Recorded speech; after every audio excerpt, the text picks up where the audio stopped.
Hello everyone and welcome to Tathastu ICS. My name is Trija Garg and I am your economy faculty. Today we will be discussing and learning certain more quantitative monetary policy tools that RBI uses to manage inflation in the economy. One is bank rate, marginal standing facility and standing deposit facility. We will be discussing these three today.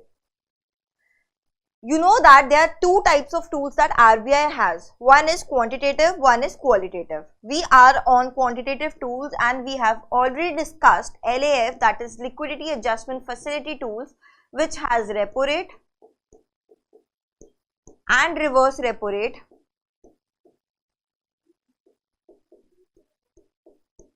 Okay, we have already discussed this in the last lecture. Today we will be discussing marginal standing facility. There is SDF, that is standing deposit facility, which was implemented in 2022 by RBI but introduced in 2018 by amending RBI Act section 17 of the RBI Act. Okay, it is also part of your liquidity adjustment facility now. And the third thing that we will be discussing today is bank rate. Let us begin with bank rate. What is bank rate? You remember repo rate, which is basically, if our commercial banks or financial institutions, they need money for short-term loans, they use repo rate to basically take that loan from the RBI. Now, when banks, basically commercial banks, they need long-term loans,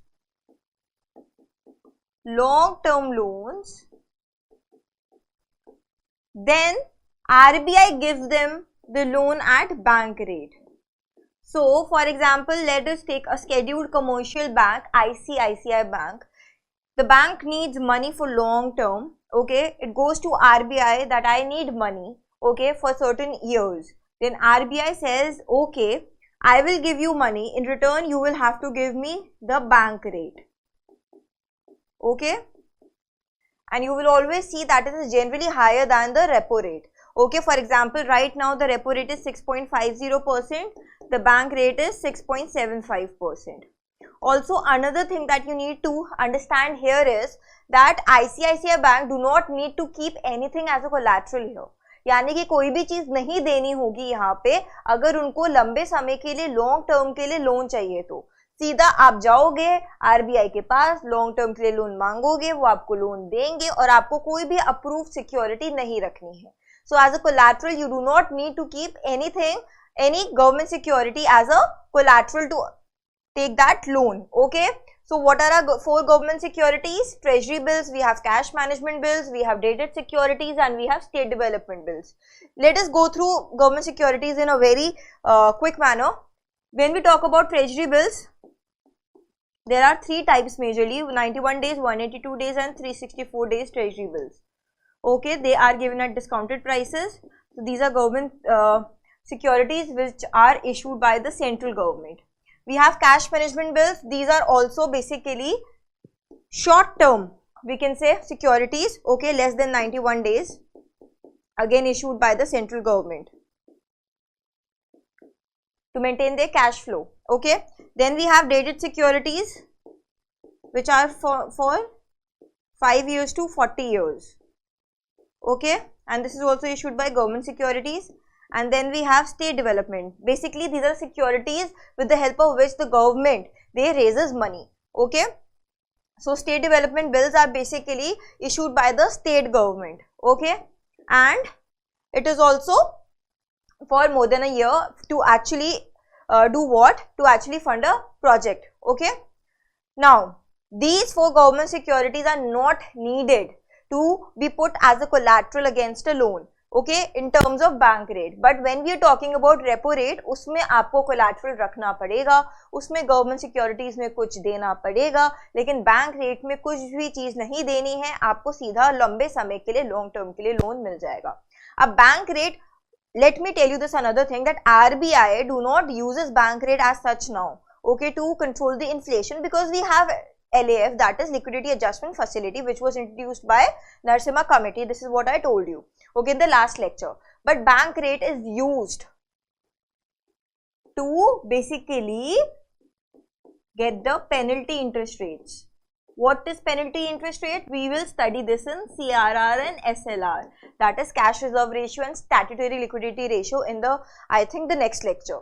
Okay, I will tell you how what is the use of bank rate now. It is to determine the penalty of the reserve requirements that bank, if the bank doesn't keep the reserve requirements, then they have to give certain penalty, and to determine that we use bank rate. Okay, I hope this is clear. But let us again understand. For example, there is inflation in the economy. How is this used, or how RBI, if want to use, will use the bank rate? If there is inflation in the economy, this means people have money, यानी लोगों के पास पैसा है, उनके पास पैसा है तो वो डिमांड करेंगे, लेकिन सप्लाई उतने लेवल से नहीं बढ़ रही होती है, तो प्राइसेस इंक्रीज होती हैं, जिसकी वजह से इन्फ्लेशन आता है. So we need to, RBI needs to target this money supply. तो वो क्या करेगा, बैंक रेट को इंक्रीज कर देगा. अगर वो बैंक रेट इंक्रीज होगा तो क्या होगा, अब हमारा जो ICICI बैंक है उसके पास, उसके लिए लंबे समय के लिए लॉन्ग टर्म लोन्स क्या हो गए, एक्सपेंसिव हो जाते हैं, महंगे हो जाते हैं. तो या तो ICICI बैंक भी क्या करेगा, लंबे समय के लिए लोन्स क्या देगा, महंगा देगा. फॉर एग्जांपल किस पे इम्पैक्ट आएगा, हाउस लोन्स वगैरह पे, एजुकेशन लोन्स वगैरह पे. तो अगर ये वो सब चीजें भी महंगी हो जाती है तो कंज्यूमर्स और business people, they will not buy the loan. Okay, they will not take the loan because they know that अभी बहुत महंगा हो चुका है, हाउस लोन कैसे चुकाएंगे, है ना. So in that case what happens, market से मनी कम होना स्टार्ट हो जाएगा. मनी कम होना स्टार्ट हुआ, डिमांड्स कम होनी स्टार्ट हुई. नाउ अभी तो हम एक एक कंज्यूमर का एग्जांपल ले रहे हैं, लेकिन कंज्यूमर्स तो बहुत सारे होते हैं ना, they have similar kind of mindset. ठीक है, सर्टेन ग्रुप्स. ओके, तो अब लेकिन सप्लाई तो है. ठीक है, अब सप्लाई है तो प्राइसेस कम होने स्टार्ट होंगे एंड इन्फ्लेशन जो है वो कंट्रोल होना हमारा स्टार्ट हो जाएगा. Clear? I hope bank rate is clear to you now. Now let's go to marginal standing facility. What is marginal standing facility? You remember repo rate? If ICICI Bank, like a commercial bank, wants to take a loan from RBI for a short time period, then we use repo rate. Okay, especially overnight भी होता है ज़्यादातर, या फिर कुछ दिनों के लिए up to 28 days. Now when we are talking about marginal standing facility, it was introduced by RBI in 2011, that is 2011. Now what is the eligibility? ये लोन्स कौन ले सकता है, सबसे पहले आप ये समझो, ये लोन सिर्फ और सिर्फ स्केड्यूल्ड कमर्शियल बैंक्स जिनका बेसिकली करंट अकाउंट है RBI के साथ, वो ये ओवरनाइट लोन्स ले सकते हैं. तो MSF क्या है, ओवरनाइट लोन्स. कभी कभी क्या होता है, बैंक्स को लोन्स नहीं मिल पाते हैं आपस में भी, और बहुत ज्यादा लिक्विडिटी क्रंच हो जाता है. So in this case what they can do is they can go to RBI and avail this MSF. Okay, so marginal standing facility is a window, okay, because it is an overnight window for banks to borrow money, ठीक है, from RBI in an emergency situation when interbank liquidity dries up. यानी आप bank से नहीं मिल पाएगा, अब आपको RBI के पास जाना पड़ेगा and you need that money, okay. तो इस केस में आप क्या कर सकते हैं, MSF को कर सकते हैं. अब एक चीज आपको ये समझनी है कि कितना आप ले सकते हो. जब हम बात करते हैं LAF की, तो हम नॉर्मली 5 करोड़ के मल्टीपल्स में लेते हैं. मिनिमम अमाउंट क्या होता है, अगर आपको लोन लेना है, फॉर एग्जांपल ICICI बैंक को लेना है short term loan repo rate पे, तो कम से कम 5 करोड़ रुपीस लेना पड़ेगा. इन केस ऑफ MSF क्या होता है, 1 करोड़ का लेना पड़ेगा, और मल्टीपल्स होते हैं 1 करोड़ के मल्टीपल्स, 2 करोड़ 3 करोड़ 4 करोड़ ऐसे होगा. ठीक है, और कितना, अप टू कितना ले सकते हो, up to 2% of their net demand and time liabilities. Okay, only 2%, up to 2% होता है. ठीक है, अभी अगर हम बात करते हैं रेपो रेट की, तो उसमें आप 5 करोड़ मिनिमम लोगे अमाउंट, ठीक है, लोन, लेकिन कितना भी ले सकते हो. लेकिन इसमें सिर्फ अप टू 2% होता है, कुछ केसेस में 3% तक भी जा सकता है जब बहुत ज्यादा नीड हो, जैसे कि पैंडेमिक के टाइम पे हुआ था. RBI ने बोला था कि अप टू 3% आप ले सकते हो बिकॉज डिमांड बहुत ज्यादा बढ़ गई थी. ठीक है, up to 2% of net demand and time liabilities. What is net demand and time liabilities? Basically you know that all the money, जितना भी पैसा हम बेसिकली डिपॉजिट करते हैं बैंक में जाके, that is what are demand and time liabilities. ठीक है, अब वो बैंक के लिए लाइबिलिटी क्यों है, because bank will have to pay that back to the customers. Okay, and जितना भी बैंक अगर बोरो भी कर रहा है, ठीक है, अब उसमें से हम क्या सब्ट्रैक्ट कर देंगे, जो बैंक का पैसा किसी और बैंक में इन्वेस्टेड है या कहीं इन्वेस्टेड है, that is an asset.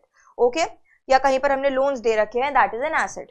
Okay, so that is our net demand and time liabilities. There is one trick to learn this. Demand को आप बोल सकते हो कासा,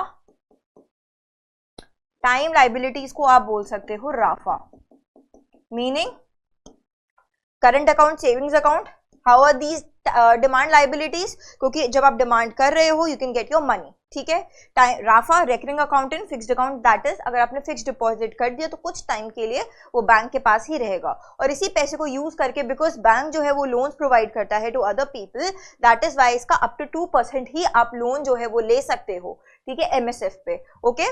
अब इसमें भी आपको गवर्नमेंट सिक्योरिटीज जो है वो रखनी पड़ेंगी, ठीक है। Another thing that you need to understand is NDTL के जब बारे में हम बात करते हैं तो हम कौन सा एनडीटीएल देखते हैं, जो कि सेकेंड प्रीसीडिंग फोर्टनाइट पे था, यानी कि अगर अभी हम मिडिल ऑफ मे में हैं तो पिछले मिडिल ऑफ मे के सेकेंड प्रीसीडिंग यानी कि पहले से पहला, तो अप्रैल का जो लास्ट 2 वीक्स है उसके बारे में बात हो रही है। उस टाइम पे जो एनडीटीएल होगा बैंक का वो उस पे अप टू 2% होगा। क्यों ऐसा होता है? बिकॉज इससे आरबीआई को ये भी पता चलता है कि फाइनेंशियल स्टेबिलिटी कितनी है बैंक्स के बारे में, तो हम थोड़ा पीछे जाके देखते हैं, ना कि अभी की। Okay, I hope this is clear. So I have told you minimum amount कितना है 1 करोड़, और मल्टीपल्स ऑफ 1 करोड़ में ही ले सकते हो, एंड इसका इंटरेस्ट रेट कितना होता है, it is more than repo rate, okay. So it will be 25 basis point. What do you mean by 25 basis point? It is 0.25%. If they say 50 basis point, then it will be 0.5%. If they say 250 basis point, then it will be 2.5%. So this is how RBI raises their repo rates and policy rates. Okay, तो repo rate से 25 basis point ज़्यादा है, यानी कि 0.25%, and right now the repo rate is 6.50%. So plus 2.5%, which is equal to 6.75%. Okay. Now I hope this is clear. Another thing, okay, एक और चीज आपको समझनी है, मैं आपको पहले से ही बता रही हूँ, लेकिन आप ये समझिएगा कि जब हम बोरो कर रहे हैं मनी, ठीक है, तो बैंक्स को क्या होता है अंडर एमएसएफ, ओके, सो वो जितना भी हमारे पास एसएलआर है, एसएलआर मीन्स हमारा statutory liquidity ratio, okay, this is a certain ratio basically जो कि बैंक्स को मेंटेन करना पड़ता है अपने पास, in terms of cash, in terms of gold, in terms of government securities. तो नॉर्मली जब हम रेपो रेट से क्या करते हैं, लोन लेते हैं, आईसीआईसीआई बैंक को अगर रेपो रेट से लोन लेना है, ठीक है, रेपो रेट से लोन लेना है आरबीआई पे, तो उसको गवर्नमेंट सिक्योरिटीज रखवानी पड़ती हैं एज अ कोलैटरल। अब ये जो गवर्नमेंट सिक्योरिटीज होती हैं, ये वो गवर्नमेंट सिक्योरिटीज नहीं हो सकती हैं जो बैंक्स एसएलआर के तौर पे मेंटेन कर रहे हैं, ओके, बिकॉज ये क्यों मेंटेन होता है, टू बेसिकली आर जितने भी कस्टमर्स वगैरह हैं उनको सिक्योर रखने के लिए, ठीक है, और बैंक की स्टेबिलिटी भी बनाए रखने के लिए, तो एसएलआर वो होता है, ठीक है। अब आप तब वो यूज नहीं कर सकते हो, ठीक है, आपको अलग से गवर्नमेंट सिक्योरिटीज लेनी पड़ेंगी मार्केट से जाके, एंड देन उस गवर्नमेंट सिक्योरिटीज के अगेंस्ट आपको रेपो रेट पे लोन मिल जाएगा। लेकिन when we are talking about MSF, तो इस केस में आप जो है गवर्नमेंट सिक्योरिटीज जब आप रखोगे आरबीआई के पास, तो आप एसएलआर को यूज करके रख सकते हो, ठीक है, एसएलआर से, क्योंकि ये सिर्फ ओवरनाइट लोन्स है, ठीक है। तो अगर यहां पे हम आ जाते हैं एमएसएफ पे, ठीक है, और वो आरबीआई हो गया, ठीक है, तो गवर्नमेंट सिक्योरिटीज जो है वो हमारी एसएलआर में जो मेंटेन्ड है उसको यूज करके भी उसके अगेंस्ट भी हमें मिल सकता है, because this is an overnight loan, next day आपको वापस मिल जाएंगी, ठीक है। I hope this is clear, ठीक है, दैट इज एमएसएफ। अब इन्फ्लेशन के उसमें क्या होता है, ऑब्वियसली सब कुछ सेम ही चलता है कि अगर there is inflation in the economy, again MSF बढ़ जाएगा, एमएसएफ बढ़ेगा, ओवरनाइट लोन्स महंगे हो गए, इट मींस लिक्विडिटी क्रंच आ सकता है बैंक्स में, so they will not give money to customers and to business people, because of which the money supply will decrease in the economy, which will lead to decrease in the demand of the goods and services, but the supply is increasing, okay, so suppliers will decrease the price of the goods and services because they have to sell that goods and services to the demand, जितना भी demand बचा है, ठीक है, उन लोगों को, because of which the inflation will get controlled in the economy, ठीक है। I hope this is clear. Now, standing deposit facility. Two things you need to remember is, it was introduced by RBI in 2018 by amending section 17 of the RBI Act 1934. But it was implemented or operationalized in 2022.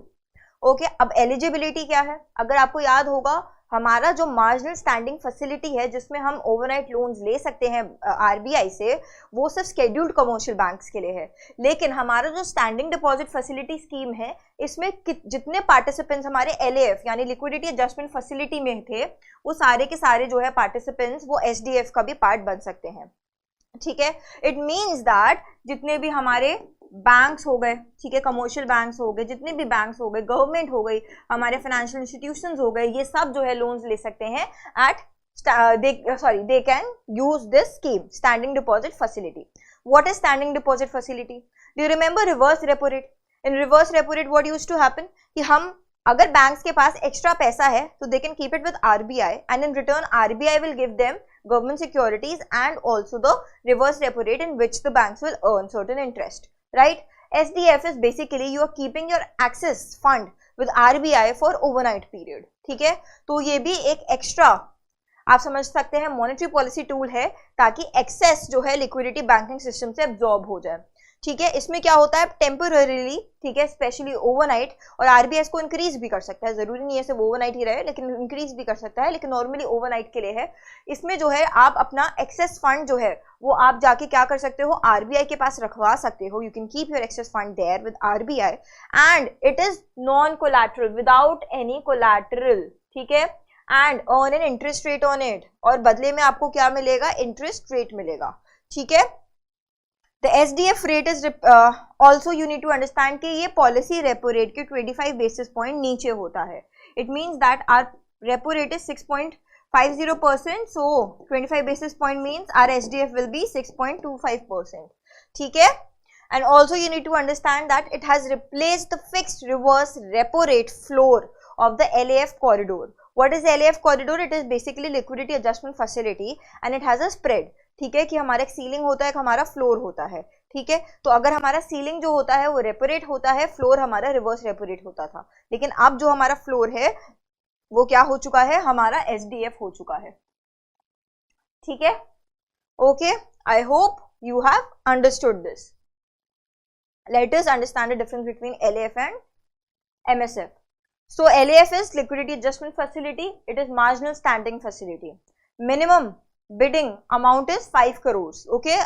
आपको 5 crores जो है इतना तो आपको मांगना पड़ेगा इसमें। इस केस में 1 crore होता है। All clients are eligible, ठीक है, of RBI eligible to bid. इसमें only commercial banks can bid. They cannot sell their government security to RBI, okay? That is part of SLR quota. तो आप जो हो अगर लोन लेने जा रहे हो तो आप SLR कोटा से गवर्नमेंट सिक्योरिटीज निकाल के नहीं रख सकते हो, इसमें आप कर सकते हो, ठीक है। इसमें आप मैक्सिमम 2% ऑफ NDTL बोरो कर सकते हो, इसमें आप कितना भी अमाउंट कर सकते हो अनटिल अनलेस आपके पास सिक्योरिटीज हैं वो बाय करने के लिए, okay. I hope this is clear. And another thing that you need to understand is कि MSF और STF जो है सारे पूरे week यानी all days of the week including public holidays and weekends are available. So banks if they need money on a Sunday they can avail SDFs or they can avail MSF also. Okay, I hope this is clear. Let us try and practice this question. Consider the following statements about standing deposit facility. It reduces the excess liquidity in the system and controls inflation. It was introduced in 2018 by an amendment to the RBI Act. It strengthens the operating framework of the monetary policy. How many statements are right? Yes, it reduces excess liquidity in the system and controls inflation. Okay, it is a monetary policy tool. Yes, it was introduced in 2018 by amending Section 17 of the RBI Act 1934. And yes, it strengthens the basically operating framework of monetary policy because now we have another tool to actually control inflation and control the money supply in the economy. Okay, all three are correct. Answer is C. Try and solve this question and answer in the comment section. Okay. Thank you so much. I hope now you've understood bank rate, SDF and also MSF. Thank you so much and all the best.